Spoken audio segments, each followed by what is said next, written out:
Hello, and welcome to Skyrim Lore, to sleep to. If this is your first time joining us, make sure you hit that like and subscribe button. Tonight's reading, Broken Diamonds by Riston Baylor. I remember as a young lad in Glenumbra Moors, my first Broken Diamonds holiday. The big noisy festivals I remember very well.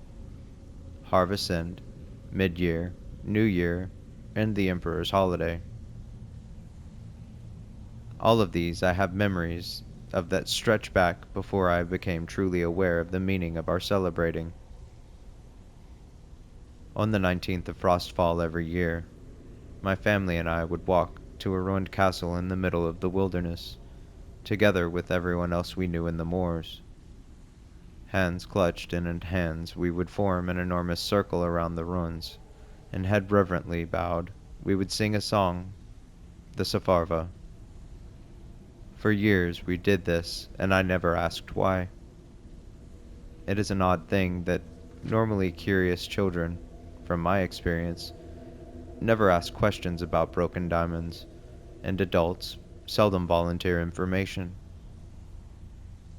Gradually, as we learn about our homeland through university or the prattling of ancient relatives, we come to guess and then know the meaning of broken diamonds.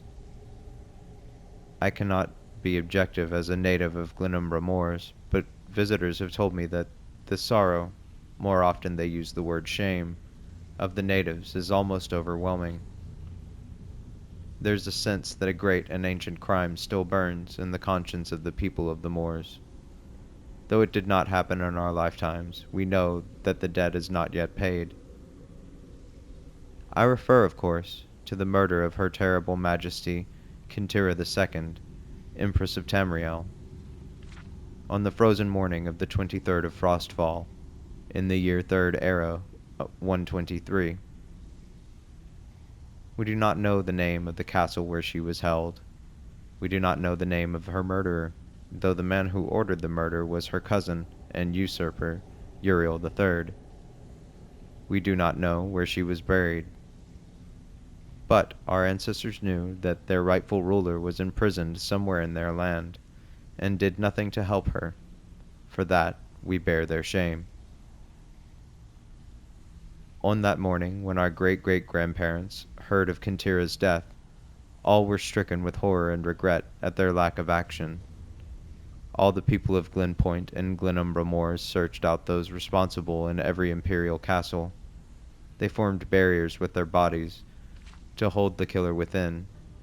Flags bearing the red diamond of the Septim family were torn and scattered, and broken diamonds littered the snow.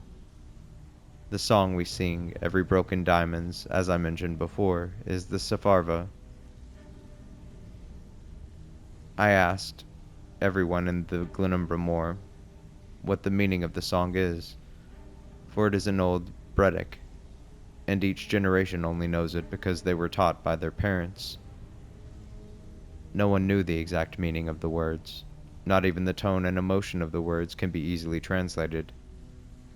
When I later talked to a scholar who gave me an accurate translation of the Safarva, I began to understand both why our ancestors chose it as the anthem for the great injustice of the murder of Kintira II, and the sorrow that still pervades Glenumbra Moors since that dark morn.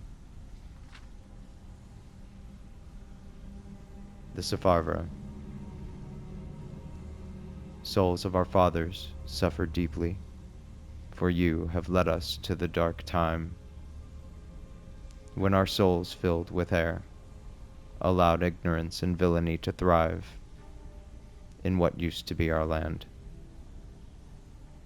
Howl, ancestors, howl, and bring us memories of our conformance with evil. We do anything we can to survive, giving up our minds and hearts and bodies. We will not fight, and we will be torn. And like flotsam in a whirling tide, we will be forever the agents of injustice. But we will mourn it forever.